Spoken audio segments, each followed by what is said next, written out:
करना है यार, है कि नहीं? चलो क्या कि बकवास करना है तो कट जाता है ना।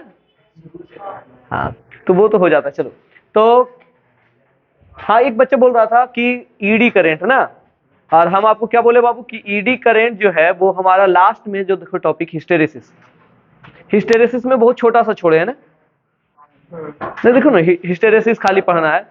तो एक काम करेंगे ना कि उस दिन हिस्टेरेसिस के साथ साथ हम लोग किसको भी पढ़ लेंगे, ईडी करंट को भी पढ़ लेंगे। आज हम लोग किस पर फोकस करते हैं, मैग्नेटिक सबस्टांस के बारे में। किसके बारे में, मैग्नेटिक सबस्टांस के बारे में। थोड़ा सा मार्कर देख लेते हैं कि इंक वगैरह है कि नहीं। हाँ ये ब्लू चल रहा है और ये ग्रीन तो चलेगा नहीं, ब्लैक चल रहा है, ठीक, और रेड वाला भी है। चलिए तो हम लोग को क्या पढ़ना है बाबू, जल्दी बताओ। Magnetic substance. देखो बाबू बात यह है कि नाम से कुछ कुछ बातें क्लियर हो जाता है बहुत सारे केसेस में, ठीक। जैसे मैग्नेटिक सबस्टांस, इसका मतलब क्या है कि कुछ सबस्टांस होगा जो मैग्नेट के साथ इंटरेक्ट करेगा। इंटरेक्ट करने का मतलब है कि उस पर क्या होना बाबू, फोर्स लगना। आप जानते हो दो बॉडी सिर्फ कैसे इंटरेक्ट कर सकता है, फोर्स के थ्रू, या अदर पुश करेगा या फिर पुल करेगा। ऐसे इंटरेक्शन और भी तरीके से होता है, जैसे हीट के फ्लो के द्वारा इंटरेक्शन भी होता है, पर वो हम थर्मोडायनेमिक सिस्टम में बात करते हैं। अभी हम किसकी बात करेंगे कि इधर पुश होना और पुल होना। अगर कोई चीज पुल्ड हो रहा है तो उसे हम बोलते हैं अट्रैक्ट होना, क्या बोलते हैं। और अगर कोई चीज पुश्ड हो रहा है, दूर जा रहा है, तो उसे हम क्या बोलते हैं, रिपेल होना। तो हम लोग बात करने वाले हैं वैसे सबस्टांस के बारे में जो या तो मैग्नेट से अट्रैक्ट होता है या फिर मैग्नेट से रिपेल होता है। आप बोलोगे सर ऐसे तीन सबस्टांस ही हम जानते हैं, फेरस, कोबाल्ट एंड निकेल, जो मैग्नेट की तरफ क्या होता है, अट्रैक्ट होता है। तो ये तीनों के लिए अलग से पूरा चैप्टर पढ़ने की क्या जरूरत है ना। मैग्नेटिक सबस्टांस डायरेक्ट तीनों याद कर लेते, बात खत्म हो गया। तो बाबू ऐसा नहीं है। जैसे अगर हम बोले कि ग्रेविटेशनल फोर्स किसके बीच लगता है, तो आप बोले कि कोई भी दो ऑब्जेक्ट जिसके पास मास है क्या लगेगा, ग्रेविटेशनल फोर्स। हम पूछेंगे क्या हमारे और आपके बीच ग्रेविटेशनल फोर्स लग रहा है, पर फील क्यों नहीं हो रहा है, बहुत वीक है ना बाबू। तो कहने का मतलब है कि फेरस, कोबाल्ट और निकेल पर लगने वाला मैग्नेटिक फोर्स हमें फील होता है क्योंकि वो स्ट्रांग है, पर इसका यह मतलब नहीं कि मैग्नेट बाकी सबस्टांस पर फोर्स नहीं लगाता है। बाकी सबस्टांस पर भी मैग्नेट क्या करता है, फोर्स लगाता है, उसको अट्रैक्ट भी करता है और उसको रिपेल भी करता है, डिपेंडिंग ऑन द सिचुएशन, है ना, ठीक। पर आप सब के बारे में अभी नहीं जानते हो, और हम आज उन्हीं सब चीजों के बारे में क्या करने वाले हैं, पढ़ने वाले हैं। तो पहले बात बाबू, मैग्नेटिक सबस्टांस कौन होगा, those substance which interact with, क्या बाबू बता जल्दी से, इंटरेक्ट विथ मैग्नेट। दो substance which interact with magnet. यहां पर इंटरेक्ट का मतलब क्या है, आइदर अट्रैक्ट और रिपेल। कोई दिक्कत, चलिए। पर आप बोले कि सर ऐसे तीन सबस्टांस को हम जानते हैं, फेरस, कोबाल्ट और निकेल, जो क्या होता है, मैग्नेट से स्ट्रांगली अट्रैक्ट होता है, ठीक। पर हम बोले बाबू यही तीन सबस्टांस मैग्नेटिक सबस्टांस नहीं है, इसके अलावा भी बहुत सारे सबस्टांस हैं जो या तो मैग्नेट से अट्रैक्ट होते हैं या रिपेल होते हैं, पर आपको पता नहीं है। और आज हम इन सभी चीजों के बारे में पढ़ेंगे। पर उससे पहले हम यह समझना चाहेंगे कि कोई सबस्टांस मैग्नेट क्यों होता है और कोई सबस्टांस मैग्नेट क्यों नहीं होता है। कोई दिक्कत, यानी हम कहेंगे काउज ऑफ मैग्नेटाइजेशन। क्या पढ़ेंगे, काउज ऑफ मैग्नेटाइजेशन, यानी किसी में मैग्नेटिक प्रॉपर्टी होने का क्या काउज है, काउज ऑफ मैग्नेटाइजेशन। अभी हम क्या पढ़ने वाले हैं बच्चे, जल्दी से बताओ, काउज ऑफ मैग्नेटाइजेशन, यानी अगर कोई सबस्टांस मैग्नेटिक है तो क्यों है, और अगर वो मैग्नेटिक नहीं है, मैग्नेटिक प्रॉपर्टी नहीं शो कर रहा है, तो क्यों नहीं शो कर रहा है। इस कारण को समझेंगे। इस कारण को समझने के लिए हम आपसे दो चीज के बारे में जानना चाहते हैं। आप लोग पढ़े हो चार्ज, पढ़े हो बाबू, पढ़े हो कि नहीं। हम बोले अगर चार्ज रेस्ट में रहेगा तो सिर्फ इलेक्ट्रिक फील्ड प्रोड्यूस करेगा। कौन सा फील्ड, इलेक्ट्रिक फील्ड। और अगर चार्ज मोशन में रहेगा तो बाबू इलेक्ट्रिक फील्ड के साथ साथ मैग्नेटिक फील्ड प्रोड्यूस करेगा। यानी अगर हम सिंपल बोले तो बाबू अगर चार्ज मोशन में है तो वो मैग्नेटिक इफेक्ट प्रोड्यूस करेगा। आप क्लियर हो? कौन कौन इस बात से एग्री करता है कि अगर चार्ज मोशन में है तो वो मैग्नेटिक फील्ड प्रोड्यूस करेगा? करेगा ना? अरे पूरा चैप्टर ही हम लोग उस पर गुजार चुके हैं यार, अभी भी तुम लोग इस पर एग्री नहीं करोगे तो फिर तो हमको सुसाइड कर लेना चाहिए। ठीक, चलो गौर से ध्यान दो। तो हम क्या बोले छठू, जल्दी से ध्यान दो। हम बोले कि वो सबस्टांस जो मैग्नेट से इंटरेक्ट करता है दैट इज मैग्नेटिक सबस्टांस, और हम बोले कि फेरस, कोबाल्ट और निकेल ही सिर्फ मैग्नेटिक सबस्टांस नहीं है, बल्कि इसके अलावा भी बहुत सारे सबस्टांस है जो क्या है, मैग्नेटिक है। आप बोलोगे सर हम समझेंगे कैसे कि कौन सबस्टांस मैग्नेटिक है, कौन सबस्टांस मैग्नेटिक नहीं है? आप हमको ये बता दीजिए ना कि इसके पीछे का काउज क्या है। तो हम बोले चलो काउज देखते हैं। पर काउज देखने के लिए हम यहां पर आए, किस पर बाबू? एक कॉन्सेप्ट पर जो हम लोग पहले से पढ़ चुके हैं कि अगर चार्ज रेस्ट में है तो सिर्फ electric force produce, electric field produce करेगा, इसलिए सिर्फ इलेक्ट्रिक फोर्स लगाएगा, सिर्फ इलेक्ट्रिक इफेक्ट होगा। पर अगर चार्ज मोशन में है तो बाबू इलेक्ट्रिक इफेक्ट के साथ साथ मैग्नेटिक इफेक्ट होगा। अब आगे बढ़ो, आप लोग पढ़े हो सबस्टांस के बारे में कि सबस्टांस जितने भी हैं वो सब बने होते हैं एलिमेंट से। किससे बाबू? कौन कौन पढ़ा है ये बच्चा? सब लोग पढ़ा है? चलिए, आप क्या पढ़े हो कि सबस्टांस किससे बना है? एलिमेंट से। एलिमेंट किससे बना है? एटम से। किससे बना है? अगर हम एटम के थोड़ा सा मॉडल की बात करें तो बोलोगे सर एक न्यूक्लियस होता है जिसमें पॉजिटिव चार्ज होता है यानी प्रोटॉन, और इलेक्ट्रॉन इस न्यूक्लियस के चारों ओर घूमता है। पढ़े हो ना ये चीज? इलेक्ट्रॉन इस न्यूक्लियस में चारों ओर घूमता है। अब तुम बोलो इलेक्ट्रॉन मतलब क्या बाबू? चार्ज। इलेक्ट्रॉन मतलब कौन सा चार्ज? निगेटिव। अभी हम इसको साइड करते हैं कि हमको इससे मतलब नहीं, हमको मतलब है कि इलेक्ट्रॉन क्या है? चार्ज में, और इसमें घूम रहा है, इसका मतलब चार्ज ये मोशन में है। किसमें है? और आप पढ़े हो बाबू कि अगर चार्ज मोशन में है तो वो प्रोड्यूस करेगा मैग्नेटिक फील्ड। क्या प्रोड्यूस करेगा? इसका कहने का मतलब क्या हुआ बाबू कि every electron in circular orbit, every electron in circular orbit behaves like a magnet। नहीं बाबू, a small magnet, एक छोटे से मैग्नेट की तरह बिहेव करेगा, a small magnet। कोई दिक्कत? अब बाबू इलेक्ट्रॉन सिर्फ ऑर्बिट में नहीं घूमता है, इलेक्ट्रॉन स्पिन भी करता है। ना बाबू, पढ़े हो कि नहीं कि इलेक्ट्रॉन ऐसे डायरेक्ट घूमता है ना सर्कुलर पाथ में, बल्कि इलेक्ट्रॉन ऐसे अपने घूमते भी रहता है और आगे भी बढ़ते रहता है। यानी कहने का मतलब वो स्पिन भी कर रहा है और घूम भी रहा है, तो स्पिन के कारण भी मैग्नेटाइजेशन होगा और उसके ऑर्बिटल मोशन के कारण भी क्या होगा? मैग्नेटाइजेशन होगा। तो ये स्मॉल मैग्नेट होगा दो कारण, यानी स्पिन ऑफ इलेक्ट्रॉन और दूसरा बाबू ऑर्बिटल मोशन ऑफ इलेक्ट्रॉन। तो बाबू फिर से समझो, हम क्या बोले कि हमें यह समझना है कि कोई सबस्टांस मैग्नेटिक क्यों है और कोई सबस्टांस मैग्नेटिक क्यों नहीं है, किसी में मैग्नेटिक प्रॉपर्टी क्यों है और किसी में मैग्नेटिक प्रॉपर्टी क्यों नहीं है। हम बोले कि हमें थोड़ा सा क्या करना पड़ेगा, डीप में जाना पड़ेगा। डीप में कैसे जाना पड़ेगा? तो हम बोले बाबू सबस्टांस बना होता है किससे? एलिमेंट से। एलिमेंट किससे बना होता है बाबू? जल्दी बताओ। एटम से। एटम के अंदर क्या होता है बाबू? प्रोटॉन होता है जो कि न्यूक्लियस में होता है, और इलेक्ट्रॉन इस न्यूक्लियस के चारों ओर ऑर्बिट में चक्कर लगाता है, पर साथ में ये अपने एक्सिस पर भी क्या होता है बाबू? घूमता है, घूम घूम के ना बाबू। तो इसका स्पिन, उसके कारण भी मोशन, दो मोशन, कौन सा मोशन? स्पिन मोशन और ऑर्बिटल मोशन ना बाबू। और इन दोनों मोशन के कारण इसमें क्या होगा? मैग्नेटिक फील्ड प्रोड्यूस होगा। आप पढ़े हो ना, कोई भी चार्ज अगर मोशन में है तो मैग्नेटिक फील्ड प्रोड्यूस करता है, तो इलेक्ट्रॉन नहीं करेगा? अरे इलेक्ट्रॉन भी चार्ज है यार, ठीक, ये भी मोशन में है, ये भी मैग्नेटिक फील्ड प्रोड्यूस करेगा। यानी हर एक electron motion magnetic field produce करता है दो तरीका से, एक स्पिन मोशन के कारण और एक ऑर्बिटल मोशन के कारण। अब इसमें देखो कुछ गड़बड़ी होता है। गड़बड़ी क्या होता है कि कहीं कहीं पर पेयर्ड इलेक्ट्रॉन होते हैं। क्या होता है बाबू? Paired electron. और आपको पता है कि एक अगर जो क्लॉक वाइज स्पिन कर रहा है तो दूसरा एंटी क्लॉक वाइज स्पिन करेगा ना बाबू, पढ़े हो ना। और इसके कारण नेट मैग्नेटिक मोमेंट क्या हो जाता है बाबू? जीरो।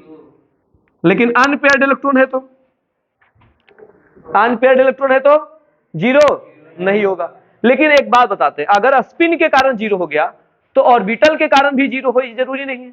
और अगर ऑर्बिटल के कारण जीरो हो गया तो स्पिन के कारण जीरो हो, ये जरूरी नहीं है। तो इसका मतलब है कि अगर हम इलेक्ट्रॉन से ऊपर उठे तो हम कह सकते हैं कि एटम भी क्या है, मैग्नेटिक है ना बाबू। क्यों एटम मैग्नेटिक है?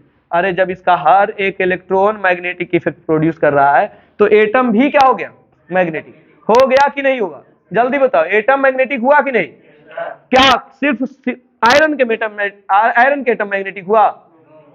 हाँ, सिल्वर के भी हुआ, गोल्ड के भी, कोई भी सबस्टांस ले लेंगे, सबके एटम के अंदर इलेक्ट्रॉन है कि नहीं है? और सब के अंदर के इलेक्ट्रॉन मोशन में है कि नहीं है? इसका मतलब हर किसी के जो एटम का इलेक्ट्रॉन है वो मोशन में है, तो हर एक एटम के इलेक्ट्रॉन मैग्नेटिक इफेक्ट प्रोड्यूस कर रहा है। इसका मतलब हर एक एटम, चाहे वो किसी भी एलिमेंट का हो, वो क्या है बाबू, मैग्नेटिक है। क्या है? मैग्नेटिक। तो ध्यान रखोगे ना, हर एक एटम क्या होता है, मैग्नेटिक होता है, स्मॉल मैग्नेट की तरह होता है। अब सवाल उठता है कि जब मैग्नेट से ही बना हुआ है कोई चीज, एटम मतलब स्मॉल मैग्नेट, एटम मतलब, समझ में आया ना? यहां से अगर एटम मतलब स्मॉल मैग्नेट और दुनिया एटम से बना हुआ है, यानी दुनिया एटम स्मॉल मैग्नेट से बना हुआ है, छोटे छोटे। अब जब सब स्मॉल मैग्नेट से बना हुआ है तो ये सबस्टांस मैग्नेट क्यों नहीं है? नहीं बाबू, तो आप देखो ये किससे बना हुआ है बाबू, जल्दी बताओ। हम दिखा दिए ना, क्या इतने एटम रहता है रे? हाँ, तो कितना रहता है? हाँ बच्चा, इनफिनाइट तो नहीं होगा बाबू, पर इतना जानते हैं कि इतना से बड़ी ज्यादा होगा ना बाबू। हाँ, इनफिनाइट तो नहीं होगा, लेकिन इतना तो तय है कि इससे तो ज्यादा ही संख्या होगा। अब बताओ, अगर ये छोटा सा मैग्नेट है तो इसका नॉर्थ साउथ भी होगा, यानी मैग्नेटिक मोमेंट होगा जो साउथ टू नॉर्थ दिखाएगा। तो हम दिखा दिए ये मैग्नेटिक मोमेंट हो गया किसका, इस एटम का। क्या इस एटम का भी उधर ही होगा? इधर हो सकता है, इसका इधर हो सकता है, इसका इधर हो सकता है, इसका इधर। और इस कारण से नेट मैग्नेटिक मोमेंट क्या हो जाएगा बाबू, जल्दी बताओ। जीरो। वेक्टर है दे, और वेक्टर ऐसे रैंडम डिस्ट्रीब्यूशन, सबको जोड़ेंगे तो क्या हो जाएगा, जीरो। तो नेट मैग्नेटिक मोमेंट क्या हो जाएगा, जीरो। अब इसमें कोई मैग्नेटिक मोमेंट नहीं है तो इसे हम लोग बोलेंगे डीमैग्नेटाइज। क्या बोलेंगे बाबू, डीमैग्नेटाइज। यानी इसमें छोटे छोटे मैग्नेट है, पर वो सारे मैग्नेट क्या है बाबू, एक ही डायरेक्शन में लाइन नहीं है, और सब रैंडम है, इसलिए नेट मैग्नेटिक मोमेंट क्या हो जा रहा है, जीरो। पर इफ अगर सबस्टांस ऐसा हो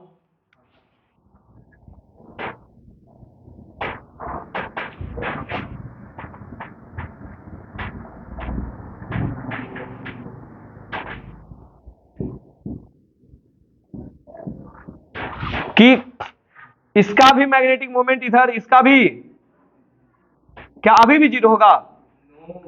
नहीं होगा ना। अच्छा, अगर दो चार को अगर जो एन्ने ओन्ने रह गया तब भी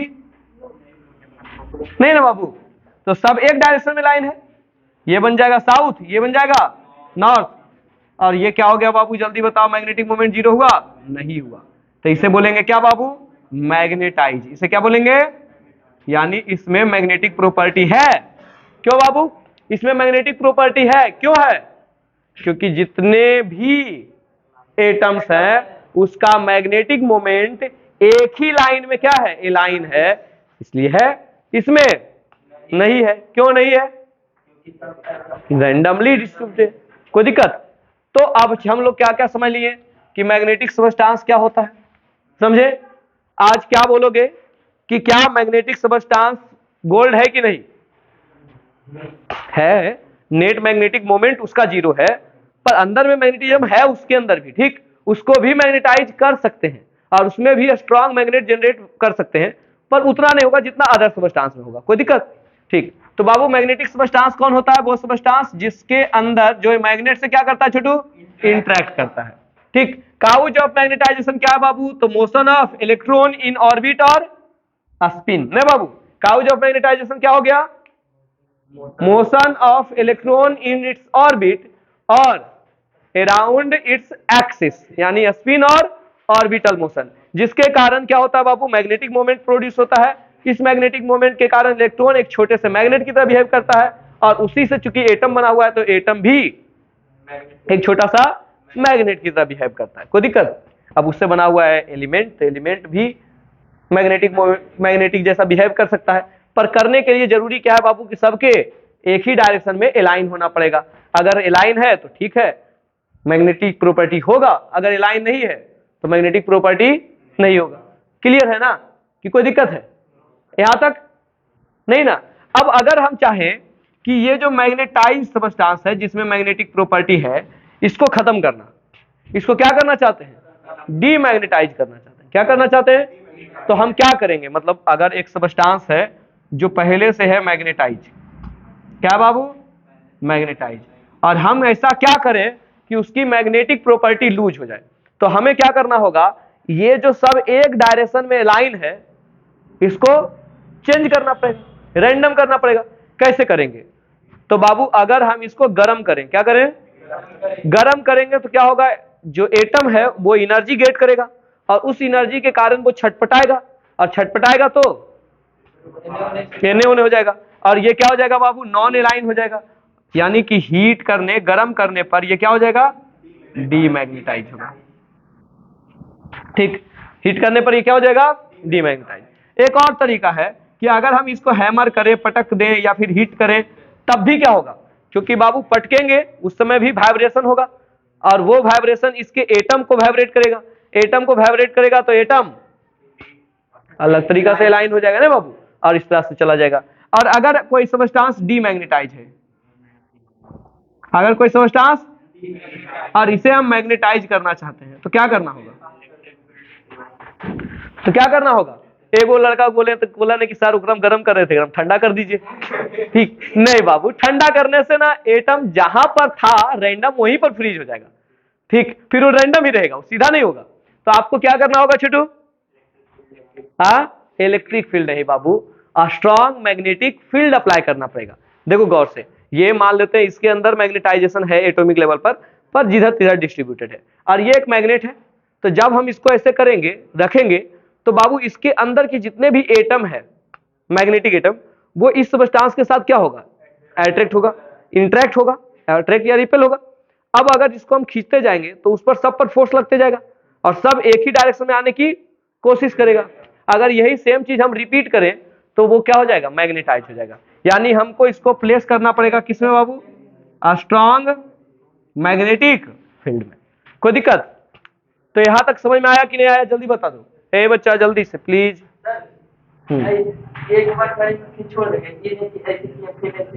हाँ नहीं, देखो ऐसे खींचा ना तो फिर इधर से ले जाओगे ना तो सब उल्टा हो जाएगा।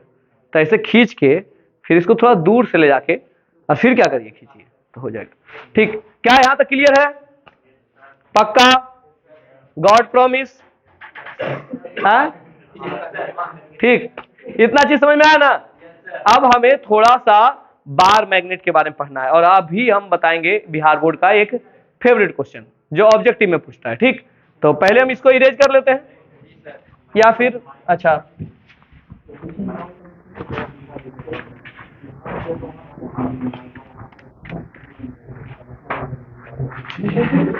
क्या सर है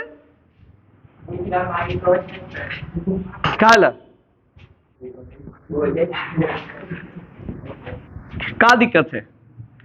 आज नहीं रिकॉर्ड होगा, कल रिकॉर्ड होगा, है ना? कल नहीं होगा तो परसों को धीरे धीरे सीखेंगे हम लोग, है कि नहीं? और तुम क्यों सीखोगे? हमको सीखना है ना।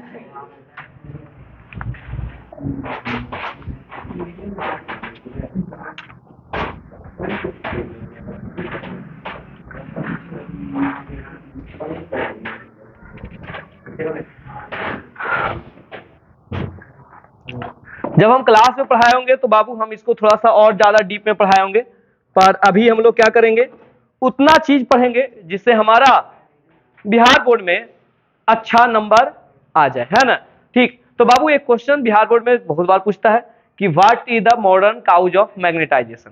ठीक, ये बिहार बोर्ड में बहुत बार पूछा जाने वाला क्वेश्चन है। तो आप क्या लिखोगे? मॉडर्न काउज ऑफ मैग्नेटाइजेशन, तो motion of electron in its orbit और अराउंड इट्स एक्सिस। आप इतने मत लिख देना यार, आपको इसको थोड़ा लंबा करने आएगा ना ठीक, हम लोग इसको समझाएंगे भी कि अगर ऑर्बिट में मूव करेगा या एक्सिस के राउंड मूव करेगा तो चार्ज के मोशन के कारण वो मैग्नेटिक फील्ड प्रोड्यूस करेगा, यानी उसके पास एक मैग्नेटिक मोमेंट होगा। तो हर एक इलेक्ट्रॉन के पास मैग्नेटिक मोमेंट होगा, तो सबको जोड़ के नेट मैग्नेटिक मोमेंट पॉजिटिव भी आ सकता है और जीरो भी आ सकता है। जब कोई वैल्यू आएगा तो एटम मैग्नेटाइज होगा, जब जीरो आ जाएगा तो एटम में कोई मैग्नेटिक प्रॉपर्टी नहीं होगा। तो ये चीज आप क्या कर सकते हो, बता सकते हो, लिख सकते हो, एक्सप्लेन कर सकते हो, है ना। अभी हम लोग क्या करने वाले हैं, बार मैग्नेट पढ़ने वाले हैं। बार का मतलब क्या होता है बाबू, रॉड। तो अगर कोई मैग्नेट रॉड के जैसा है, किसके जैसा, अब रॉड का डिफिनेशन क्या होगा, क्या ये भी डिफाइन करना पड़ेगा कि what do you mean by rod. आप देखो बच्चा कर रहा है अ स्ट्रेट पाइप, क्या पाइप होना जरूरी है, मतलब देखो ए लड़का, कोई भी ऐसा शेप, ठीक, कोई भी ऐसा शेप जो स्ट्रेट हो और उसका लेंथ उसके विड्थ और हाइट से क्या हो, ज्यादा हो, तो उसे आप क्या बोल सकते हो, रॉड बोल सकते हो। बस कोई भी शेप, बस स्ट्रेट होना चाहिए और लेंथ उसके विड्थ और हाइट से क्या होना चाहिए, ज्यादा होना चाहिए। ज्यादा मतलब अच्छा खासा ज्यादा होना चाहिए, तब उसे हम क्या बोलते हैं, रॉड। नहीं तो हम तो क्यूबाइड भी बोल सकते हैं, सिलेंडर भी बोल सकते हैं ना। तो रॉड, अच्छा रॉड जो है वो सिलिंड्रिकल होगा या क्यूबाइडल होगा, दोनों हो सकता है, डजंट मैटर, बस क्या होना चाहिए, लेंथ ज्यादा होना चाहिए। क्या होना चाहिए, लेंथ ज्यादा, ठीक। यानी कहने का मतलब एक लंबा सा पाइप भी क्या है, रॉड है, और एक ट्यूबाइड अगर जो लंबा सा बना दिए तो वो भी क्या है, रॉड है, ठीक। तो कोई भी मैग्नेट जो एक रॉड के शेप का हो उसे हम क्या बोलेंगे, बार मैग्नेट। तो क्या बोले बाबू, magnet having rod shape is called bar magnet. तो अगर कोई मैग्नेट जिसका शेप कैसा हो बाबू, रड के जैसा हो, उसे हम क्या बोलेंगे, बार मैग्नेट। और हम एक बार मैग्नेट बनाने की यहां कोशिश कर रहे हैं, देखो हो पाता है कि नहीं मेरा मिशन सक्सेसफुल।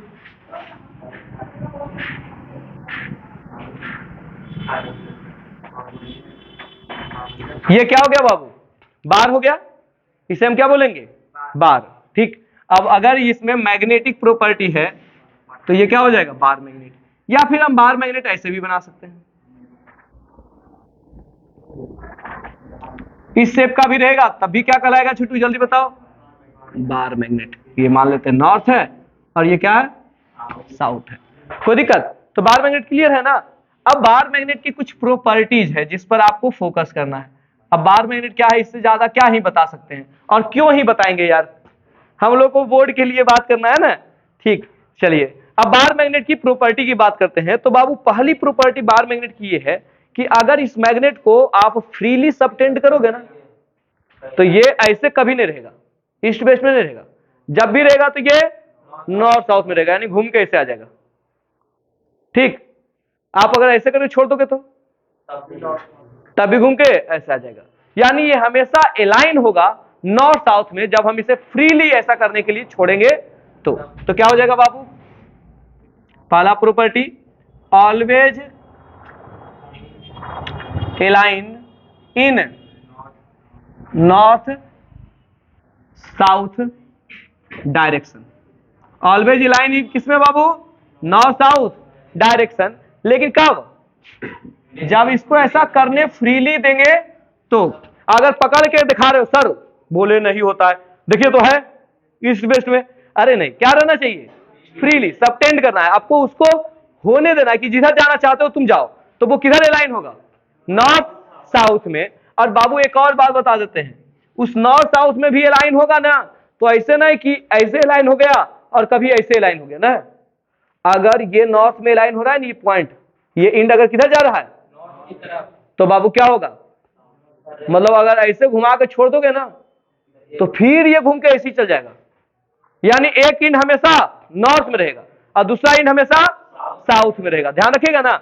और जो इंड नॉर्थ में रहेगा ना उसे हम बोलते हैं नॉर्थ पोल, और जो इंड साउथ में रहेगा तो उसे साउथ पोल। तो हम लोग बोलेंगे हैव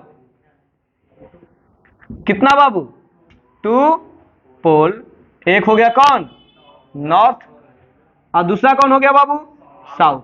कोई पूछेगा नॉर्थ कौन, तो विच अलाइन इन नॉर्थ डायरेक्शन, यानी विच पॉइंट नॉर्थ डायरेक्शन। कौन सा डायरेक्शन छोटू, इतना लिख देता है ऐसे, समझ जाओगे ना, डायरेक्शन लिखा हुआ है। और दूसरा क्या बाबू, पॉइंट साउथ डायरेक्शन। ठीक, तो जो नॉर्थ डायरेक्शन में पॉइंट करेगा वो नॉर्थ पोल, जो साउथ डायरेक्शन में पॉइंट करेगा वो साउथ पोल। तो बाबू इस मैग्नेट को, इसको बार मैग्नेट मान लो, इसको हम रस्सी से बांध के फ्रीली सबटेंड करते हैं, ये घूम के ऐसे हो गया, कोई दिक्कत। इसका मतलब ये वाला पॉइंट नॉर्थ की तरफ पॉइंट कर रहा है, ये साउथ की तरफ, तो ये होगा नॉर्थ पोल, ये होगा साउथ पोल। अब एक लड़का बोला सर अगर 20 से तोड़ देंगे तो नॉर्थ अलग साउथ अलग, नहीं, हम बोले बाबू पोल का मतलब इंड होता है। क्या होता है, इंड होता है। तो जब तोड़ेंगे तो टुकड़ा में भी 2 इंड रहेगा, इसका मतलब 2 पोल रहेगा ही रहेगा। इसका मतलब है बाबू पोल ऑफ मैग्नेट को कभी सेपरेट नहीं किया जा सकता, pole of magnet can't be separated, यानी मोनोपोल इज नॉट पॉसिबल। ठीक, सिंगल पोल पॉसिबल नहीं है। तो क्या ये 3 प्रॉपर्टी याद रहेगा बार मैग्नेट का। पहला क्या बाबू जल्दी बताओ, ऑलवेज अलाइन इन नॉर्थ साउथ डायरेक्शन। दूसरा, एक इंड नॉर्थ की तरफ पॉइंट करता है, दूसरा इंड साउथ के, जो नॉर्थ की तरफ पॉइंट करता है उसे नॉर्थ पोल, जो साउथ की तरफ पॉइंट करता है उसे साउथ पोल। और बाबू इसके पोल को सेपरेट नहीं कर सकते। कोई दिक्कत है यहां तक, नहीं है ना, पक्का। चलिए अब कुछ चीजें इससे पूछेंगे। मान लो कि हमारे पास एक छड़ जैसा मैग्नेट है, कैसा है। अब बाबू मैग्नेट तो रहेगा तो एकदम ऐसे रहेगा, ओकरा में चिन्हा दिया रह सकता है कि नॉर्थ है, कोई आदमी चिन्हा दे दिया तो। पर अगर नहीं दिल है, मतलब एक बार मैग्नेट तुमको दे दिया और उसमें कोई निशान नहीं है, और तुमको पता करना है कि उसमें नॉर्थ पोल कौन है, साउथ पोल कौन है, कैसे करेगा, रस्सी से फ्रीली सबटेंड करेंगे।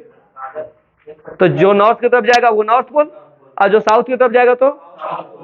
पर अब दूसरा सिचुएशन है कि तुमको मैग्नेट में तो पता है कि नॉर्थ है और ये, पर तुमको डायरेक्शन नहीं पता है कि नॉर्थ किधर है साउथ किधर है।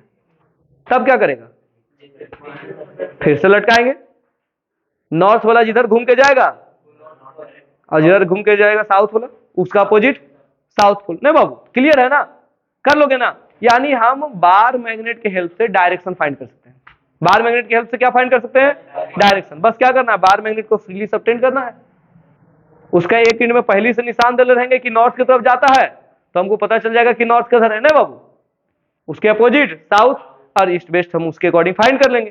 कोई दिक्कत है। इसका मतलब है कि इस प्रॉपर्टी का यूज करके हम लोग कर सकते हैं, कंपास बना सकते हैं। क्या बना सकते हैं बाबू, COMPASS, ऐसे लिखा था रे, COMPASS।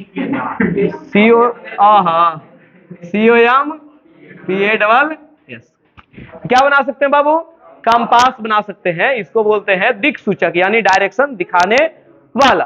कोई दिक्कत, बाकी चीजों से हमको ज्यादा मतलब नहीं है। अब आगे बढ़ते हैं। अब हम एक बार मैग्नेट लेते हैं, रियल फिगर बना लेते हैं थोड़ा सा। ये हो गया हमारा क्या बाबू, बार मैग्नेट। आप क्या बोले सर, इसमें 2 पोल होगा, क्या होगा, एक नॉर्थ और एक। पर बाबू इसके जो पोल्स होते हैं ना, वो एकदम किनारे पर नहीं होता है, थोड़ा सा किनारे से अंदर होता है। कोई दिक्कत। तो बाबू दोनों पोल मैग्नेट के अंदर थोड़ा सा क्या रहता है बाबू, अंदर तक धंसा हुआ रहता है। कहां तक रहता है, थोड़ा अंदर तक धंसा हुआ रहता है, एकदम किनारे में नहीं होता है। तो यहां से यहां तक वाले लेंथ को हम लोग बोलेंगे मैग्नेटिक लेंथ। क्या बोलेंगे छोटू, कहां से कहां तक, पोल से पोल की दूरी जो कि अंदर रहता है, इसे क्या बोलेंगे, मैग्नेटिक लेंथ। लेकिन यहां से यहां तक वाला जो लेंथ है ना, इसे बोलेंगे ज्योग्राफिकल लेंथ। क्या बोलेंगे। और आप क्लियरली देख रहे होते हो कि जो मैग्नेटिक लेंथ होता है मैग्नेट का, वो ज्योग्राफिकल लेंथ से कम होता है।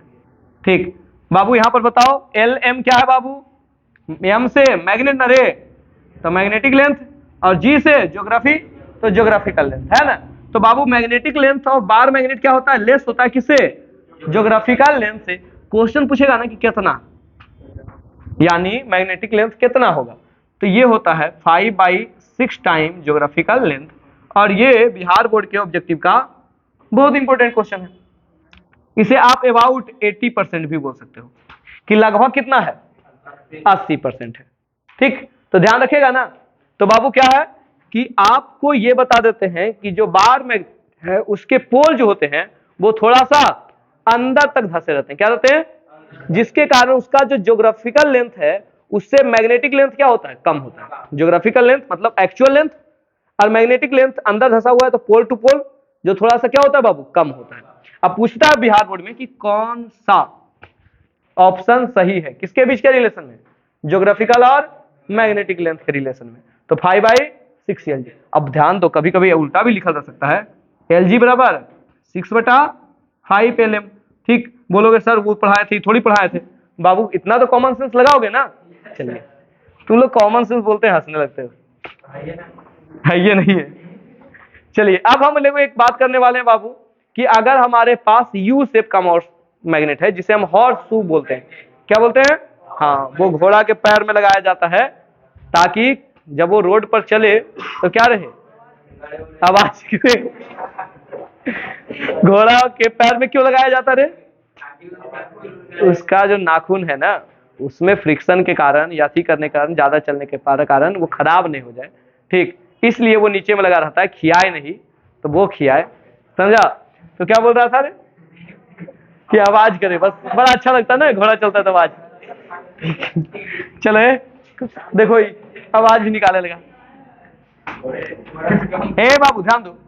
तो ये हमारे पास एक मैग्नेट है जिसे हम क्या बोलते हैं बाबू? हॉर्स का शू जैसा ना बाबू। अब इससे कोई पूछेगा कि शू क्यों पहनते हो? जूता। तो बोलेगा आवाज करने के लिए। तो पोल यहां रहेगा, ये मान लेते नॉर्थ है और ये क्या बाबू? साउथ। तो ये जो लेंथ हो जाएगा वो कितना हो जाएगा? 2r। कौन सा लेंथ? Magnetic length. कितना हो जाएगा बाबू? 2r। पर ज्योग्राफिकल लेंथ पूछेंगे तो कितना हो जाएगा बाबू? तो ये वाला लेंथ होगा ना रे, हाँ, और ये हो जाएगा कितना? πr। ठीक, चलो कोई दिक्कत है क्या? ये बार मैग्नेट के बारे में जो बात था समझ में आया? पक्का ना? चलिए कुछ और प्रॉपर्टीज है जो आज हम लोग पढ़ेंगे, पर इतना तो क्लियर हो गया ना। अब हम लोग 2-3 चीज समझेंगे। पहले एक पोल स्ट्रेंथ शब्द और दूसरा मैग्नेटिक डायपोल मोमेंट शब्द को पढ़ेंगे। ठीक, तो उससे पहले हम इसको क्या कर देते हैं? इरेज कर दें। ठीक, बार मैग्नेट में इससे ज्यादा कुछ इंपॉर्टेंट नहीं है।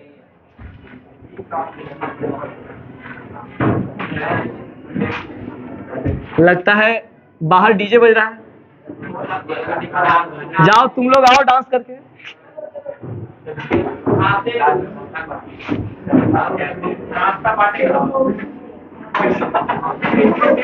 ए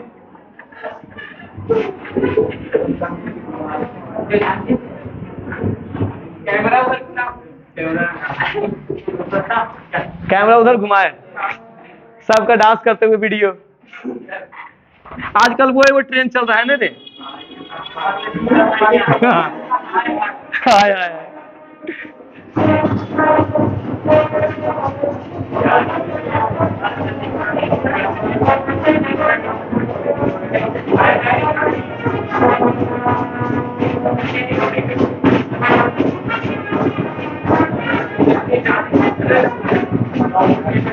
आनंद का लगता है पूरा मन है ना रे, आनंद का लगता है पूरा मन है।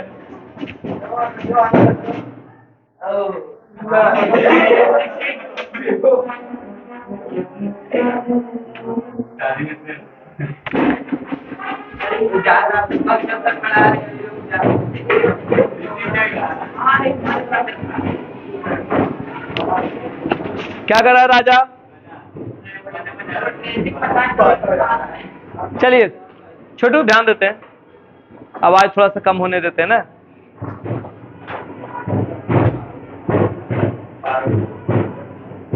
कल जानते हो हम वो कनेक्टर खरीदने जा रहे थे मार्केट में, नवादा का हर गली जाम। हाँ वही तो, लगता है इसी सीजन में सबको शादी कर लेना है।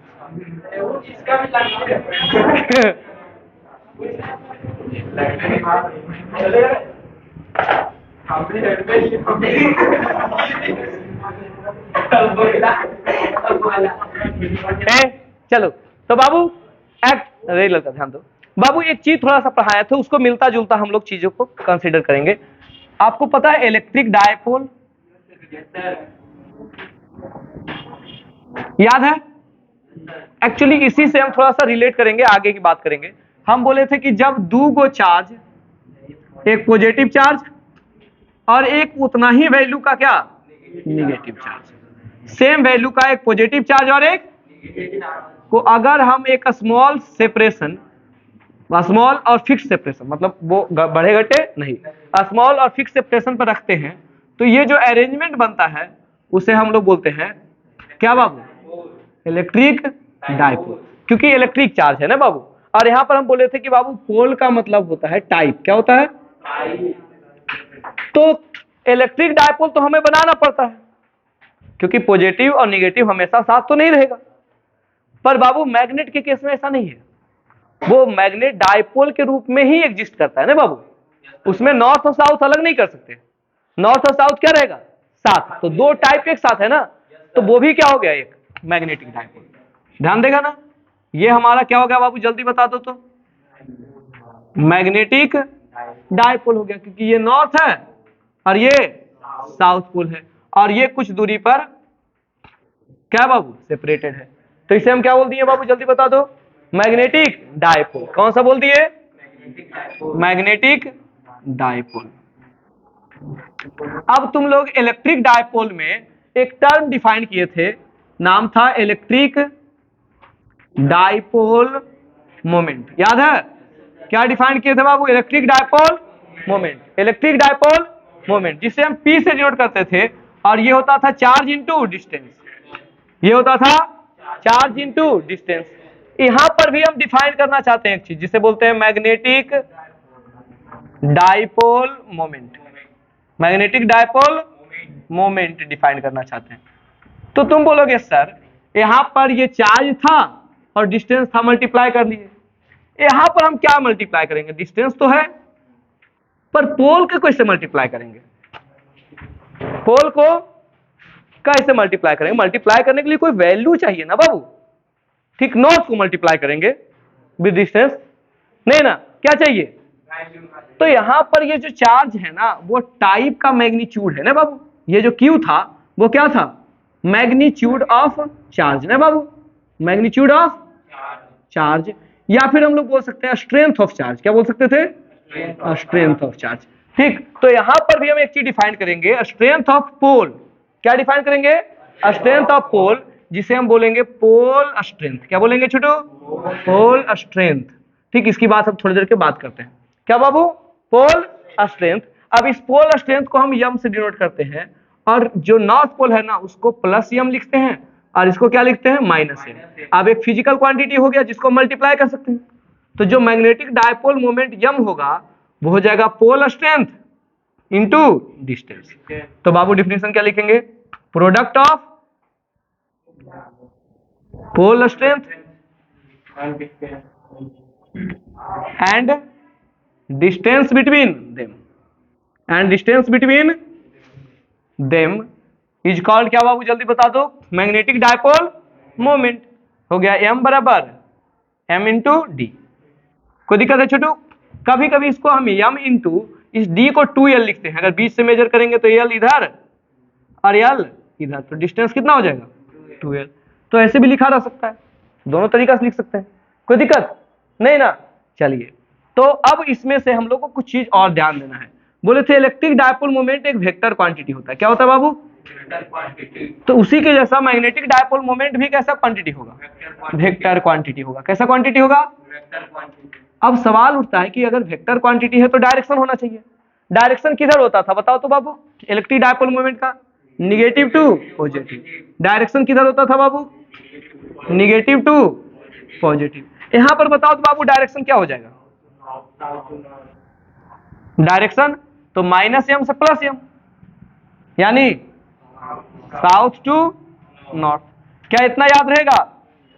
अब आपको एस आई यूनिट पूछेगा, क्या पूछेगा, S I unit of dipole moment, magnetic dipole moment, magnetic dipole moment, और ये हो जाएगा जानते हो एम्पियर मीटर स्क्वायर, क्या हो जाएगा एम्पियर मीटर स्क्वायर।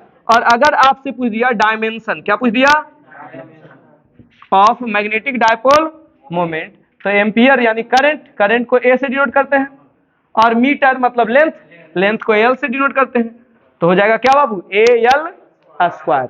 इसी तरह से एक और क्वांटिटी डिफाइंड होगा जिसे हम बोलते हैं पोल स्ट्रेंथ।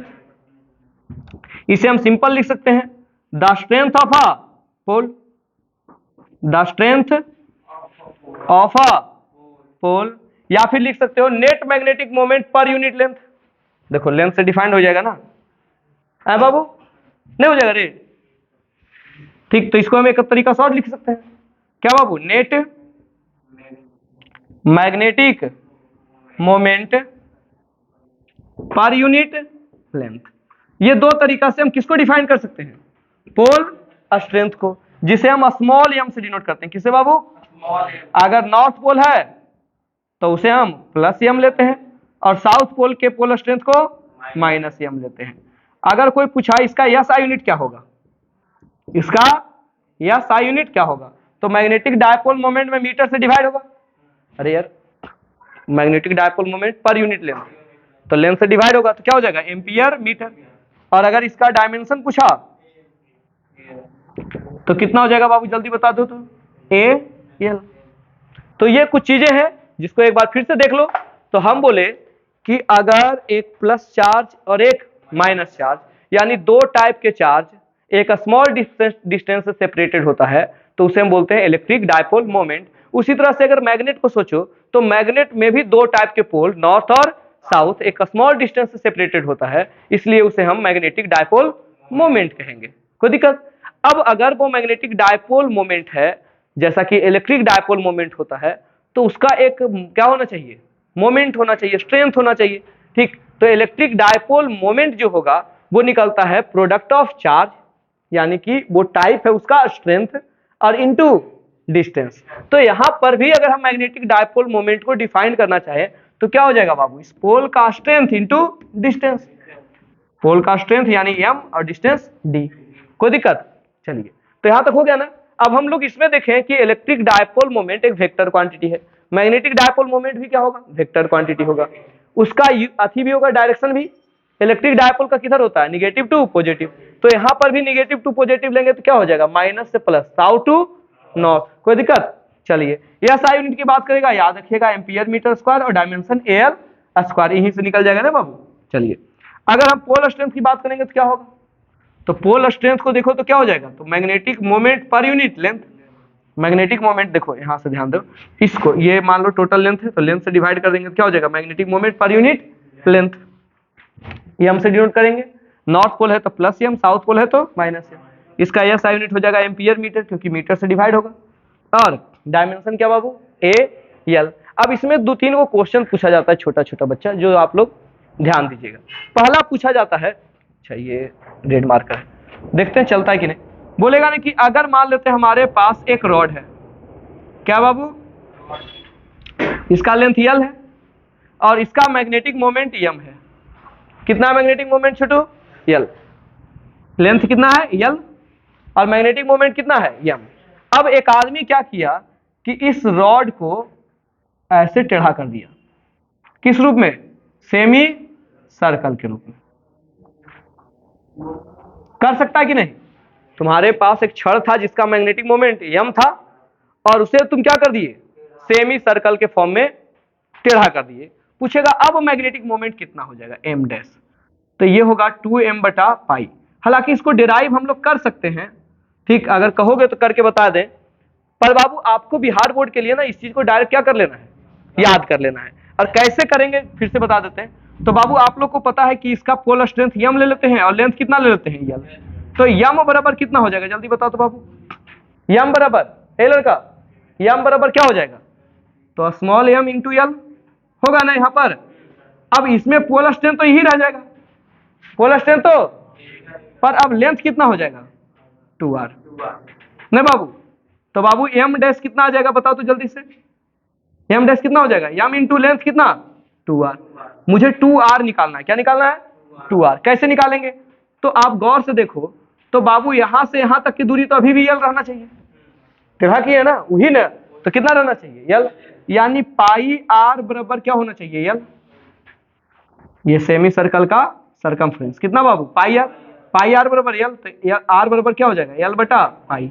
इसमें रख दो तो कितना हो जाएगा, एम डैश बराबर यम इंटू 2 इंटू यल बटा पाई, यानी एम डैश बराबर हो गया 2 इंटू एम एल बटा क्या, पाई। एम एल मतलब क्या बाबू, पहले वाला मैग्नेटिक मोमेंट, ठीक। तो एम डैश कितना हो गया, 2m बटा पाई। पर आपको इस सब चीज से मतलब नहीं, आप डायरेक्ट याद रखना क्या चीज, कि बाबू अगर एक रड है तो उसका मैग्नेटिक मोमेंट अगर यम है तो उसे हम बेंड कर देंगे तो कितना हो जाएगा, 2m बटा पाई। क्या इतना चीज याद रहेगा, एक बार फिर से रिपीट कर दें। तो हम बोले कि जिस तरह से इलेक्ट्रिक डायपोल होता है, दो टाइप का चार्ज स्मॉल डिस्टेंस से सेपरेटेड, उसी तरह से मैग्नेटिक डायपोल होता है जिसमें दो तरह का पोल स्मॉल डिस्टेंस से सेपरेटेड होता है। क्लियर हो गया। चलिए अगली बात बोले कि जिस तरह से इलेक्ट्रिक डायपोल का एक मोमेंट होता है, स्ट्रेंथ होता है, उस तरह से मैग्नेटिक डायपोल का भी ये क्या होना चाहिए, मोमेंट होना चाहिए। बोलोगे सर होना तो चाहिए पर निकालेंगे कैसे, बोले इलेक्ट्रिक डायपोल मोमेंट कैसे निकालते थे, तो प्रोडक्ट ऑफ चार्ज यानी कि पोल यानी टाइप का स्ट्रेंथ और इनटू क्या डिस्टेंस। तो यहां पर भी क्या हो जाएगा, टाइप यानी पोल का स्ट्रेंथ इनटू डिस्टेंस, यानी pole strength into distance, pole strength into distance. Clear है ना, इसको इस तरह से लिख सकते हैं। बोले बाबू कि इसका डायरेक्शन क्या होगा, तो बोलो इसमें निगेटिव टू पॉजिटिव होता है, तो यहां पर भी निगेटिव टू पॉजिटिव, यानी माइनस एम से प्लस एम, माइनस एम मतलब साउथ, प्लस एम मतलब नॉर्थ, हो गया ना। चलिए अब इसका यूनिट वगैरह पूछेगा तो electric dipole magnetic dipole moment का हो जाएगा एम्पियर मीटर स्क्वायर और डायमेंशन हो जाएगा एल स्क्वायर। ठीक, पोल स्ट्रेंथ क्या हो जाएगा बाबू, तो पोल स्ट्रेंथ यानी स्मॉल एम को डिफाइन करने को बोला है, तो ये डिस्टेंस यानी कि जो लेंथ है दोनों के बीच के उससे क्या हो जाएगा डिवाइड, तो हो जाएगा बाबू क्या, magnetic moment per unit length. हो गया ना। अब इससे क्वेश्चन आता है बाबू कि अगर एक रड है उसका मैग्नेटिक मोमेंट m है तो उसे हम बेंड कर देंगे तो मैग्नेटिक मोमेंट कितना होगा, तो कितना होगा बाबू 2m बटा पाई। कुछ और भी क्वेश्चन है उसको हम लोग करते हैं, पर पहले इसको इरेज कर दें पूरा को।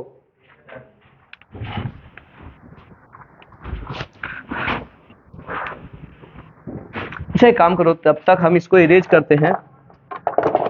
कोई एक बच्चा इसमें इंक भरो तो।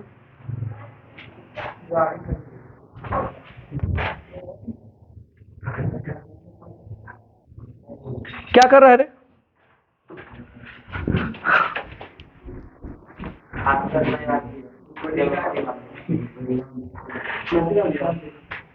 केमिस्ट्री का टाइम हो गया क्या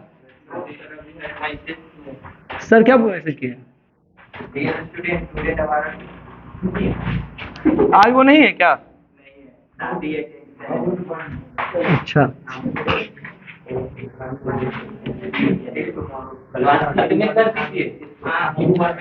ना ना ना बाबू, आप रोज क्या करो, पढ़ाई करो। ऐसे नहीं कि एक दिन पूरा पढ़ाई कर लिए और उसके बाद 2 दिन क्या है absent है ना, नहीं, आप क्या करना है, हाँ डेली लाओ।